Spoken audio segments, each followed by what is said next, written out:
2026 महिला दिनानिमित्त इथं उपस्थित सर्व महिला वर्गाचं मी सगळ्यांना नमस्कार आणि सगळ्यांचे स्वागत करते। मनोगत व्यक्त करताना छत्रपती शिवाजी महाराज यांच्या मातोश्री राष्ट्रमाता जिजाऊंना वंदन करते।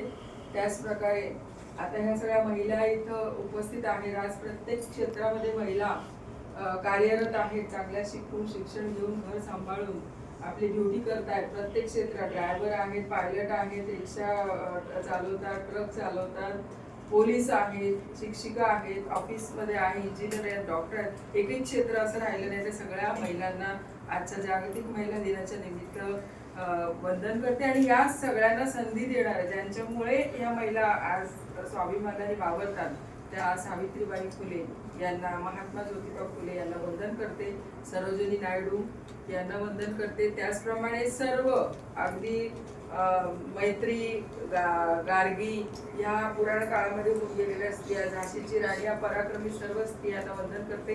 आता तत्कालीन आता बघितलं मगाशी पाटील मॅडमने सांगितलं की आता भारताच्या राष्ट्रपती सुद्धा द्रौपदी मुर्मू एक आदिवासी समाजाचं प्रतिनिधित्व करतात, महिला आहेत। त्याचप्रमाणे आता जी दुःखद घटना घडली, सन्माननीय आदरणीय अजितदादा पवार यांच्या निधनानंतर ते दुःख पाठीवर टाकून अगदी काही दिवसातच ज्यांनी उपमुख्यमंत्री पदाचा भार सांभाळला त्या आदरणीय सुनेत्रा पवार या सुद्धा महिलाच आहेत। महिला आज गट शिक्षण अधिकारी, अलिबागच्या शिक्षण अधिकारी असतील, प्रत्येक क्षेत्रामध्ये इथे घाटामध्ये इंडस्ट्रीजमध्ये महिला काम करतात, कंपन्यांमध्ये। त्यास आमच्या इथं माझ्या सगळ्या भगिनी शिक्षिका अगदी पराक्रमाने आणि बुद्धिमत्तेने काम करतात। इथे उपस्थित असलेल्या सगळ्या महिला, हिंदी भाषिक असतील, मराठी असतील, सर्वांना खरंच आजच्या दिवशी वंदन करते। पण आजचा दिवस म्हणजेच महिला दिन का? तर वर्षभर महिला दिन साजरा झाला पाहिजे। खरं म्हणजे थोडक्यात बोलताना मी असं सांगेन की महिलांची किंमत आधी महिला का आहेत याची किंमत, वडील जेव्हा आई वडील मुलीला जन्माला घालतात तेव्हा ते आतोनात प्रेम करतात, नवस सायास करून मुलीला जन्माला घालतात, वाढवतात, शिक्षण देतात आणि ती जेव्हा नवऱ्याच्या घरी जात असते तेव्हा ती सगळं माहेरचं ते सौख्य आणि प्रेम सोडून ती नवऱ्याकडे जात असते। तर सासरी तिला पहिला सन्मान मिळायला पाहिजे। जागतिक महिला दिनाच्या दिवशी हे असं सांगेन, आता आमचीही मुलं लग्नाला झाली तर आम्हीही लक्षात ठेवलं पाहिजे की येणारी जी मुलगी आहे आपल्या घरामध्ये ती वडिलांना, आई वडिलांना सोडून सगळं सोडून ती आलेली असते, तिचं समर्पण असतं। तर तिला पहिला सन्मान पहिला सासरच्या लोकांनी केला पाहिजे। आज महिला मग त्या आमच्यासारख्या शिक्षिका असतील, वेगळ्या स्तरावर असतील किंवा ह्या कंपन्यांमध्ये जाणाऱ्या, हॉटेल्समध्ये जाणाऱ्या असतील किंवा अगदी धुणी भांडी करणाऱ्या महिला असतील, कोणासाठी करतात त्या सगळे आजारपण सगळे हे करून कुटुंबासाठी करत असतात। तर त्या ज्याने तिला घरात आणली तो माणूस संस्कारी हवाय, त्याला त्या स्त्रीची किंमत कळली, त्यांनी खरा तिचा सन्मान म्हणजे नवऱ्यानी पतीनी पत्नीचा सन्मान पहिला करायला पाहिजे। तर समाजामध्ये सन्मान याचा खऱ्या अर्थाने होतो।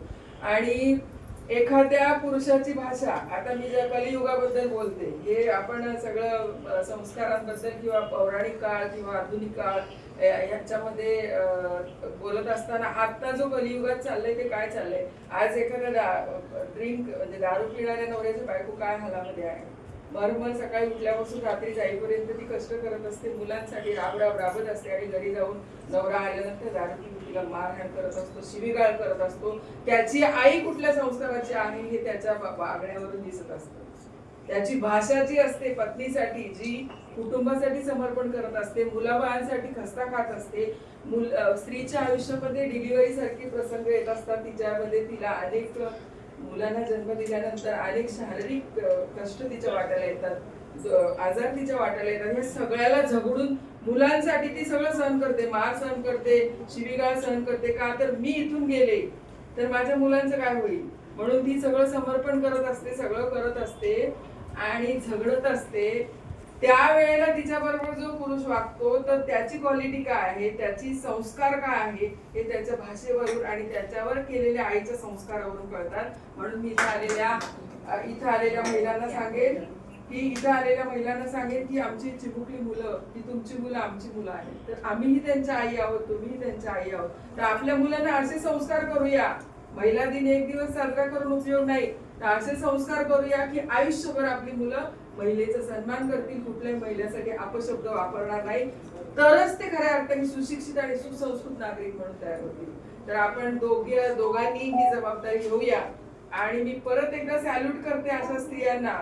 मग माझेही काही खंत असतील, इथं बसलेल्यांची असतील. प्रत्येक स्त्री ही कुटुंबासाठी झगडत असते, बऱ्याच गोष्टी सहन करत असते. तर पुरुषांनी एक दिवस महिला दिन साजरं करू नका. असं वागा महिलांबरोबर की तुमच्या आईचे तिथे संस्कार दिसले पाहिजे.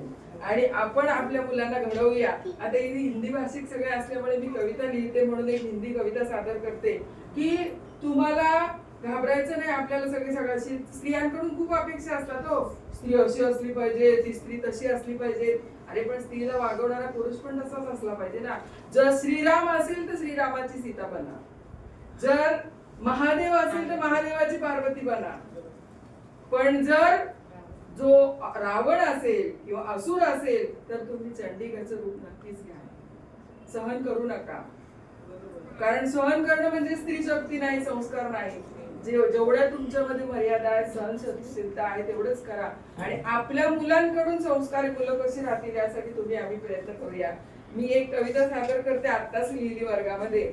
नारी शक्ती. नारी तू नारायणी, नारी तू नारायणी, अनेको तेरो रूप. माँ बहन भारिया सूता तुम देवी स्वरूप. दुर्गा क्षमा शांति, दुर्गा क्षमा शांति, करुणा का सर्वोच्च रूप. दुर्गा क्षमा शांति, करुणा का सर्वोच्च रूप. शक्ति ऊर्जा के केंद्र, लेती कभी चंडिका का रूप. मीरा भी तू नारी, मीरा भी तू नारी, राधा भी कृष्ण की तू.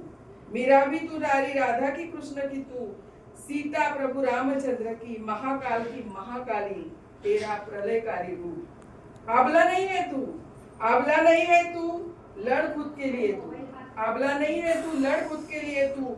माँ की ममता के प्रति समर्पण जरूर कर तू, लेकिन पाखंडियों का संहार कर तू. तांडव करना प्रतिकार स्वरूप. नारी होके किसी और नारी का दुख मत बन जाना, नारी होके किसी और नारी का दुख मत बन जाना. लालची नारी बनके किसी नारी की खुशियां मत छीनना तू.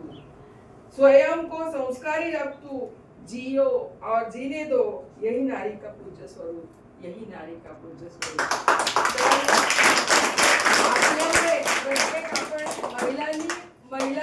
महिलांना एकमेकांना सहकार्य करायची आता गरज आहे कलियुगामध्ये. तर एका महिलेपासून दुसरी महिला लढणार नाही, एका महिलेचा हक्क दुसरा महिला हिसकावून घेणार नाही, दुसऱ्याची खुशी आपण हिसकावून घेणार नाही आणि कुठलं कुटुंब त्यामुळे उद्ध्वस्त होणार नाही. यासाठी आपण महिलांनी एकत्र येऊन आपल्यामध्ये सुद्धा बदल करण्याची गरज आहे. पुन्हा एकदा महिला दिनाच्या निमित्त सर्व महिलांना सलाम करते आणि